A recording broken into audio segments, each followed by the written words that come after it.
Trending ngayon sa social media ang dating kapuso actress na si Iwamoto. Alam mo ba na itong pagla-live selling ko, na pag-aaral ko yung mga anak ko sa magagandang eskwelahan. Ikaw? Matapos niyang patutsadahan at talakan ng isang basher habang siya ay nagla-live selling sa TikTok.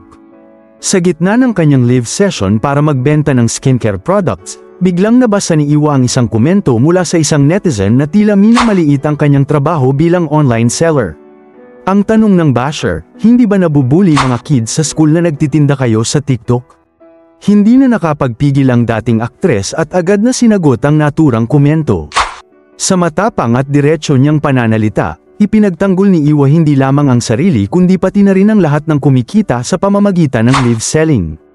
Ayon kay Iwa, "So, guys, to stay here at home through live selling so I can earn, plus be with my family who wag na wag niyong mamaliitin ang mga online sellers.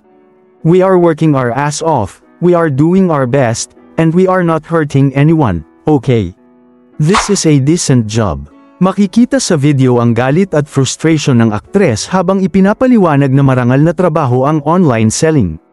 At hindi ito dapat gawing basehan para husgahan ng isang tao o ang kanilang pamilya.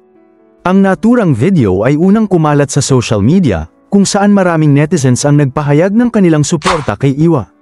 Para sa kanila, tama lang na ipaglaban ni Iwa ang dignidad ng mga online sellers na nagsusumikap kumita ng marangal. May ilan ding nagsabi na hindi dapat gawing biro or insulto ang hanap buhay ng isang tao, lalo na kung wala namang tinatapakang iba. Sa panahon ngayon, online selling na ang bumubuhay sa maraming pamilya. At isa ito sa pinakamabilis na paraan para kumita kahit nasa bahay. Matatanda ang ilang taon na ring namumuhay ng pribado si Iwa kasama ang kanyang pamilya, at madalas niyang ibahagi online ang kanyang journey bilang hands-on mom at partner. Ang live selling ay isa sa mga pinagkakakitaan niya habang nananatili sa bahay. Maraming salamat sa panunood.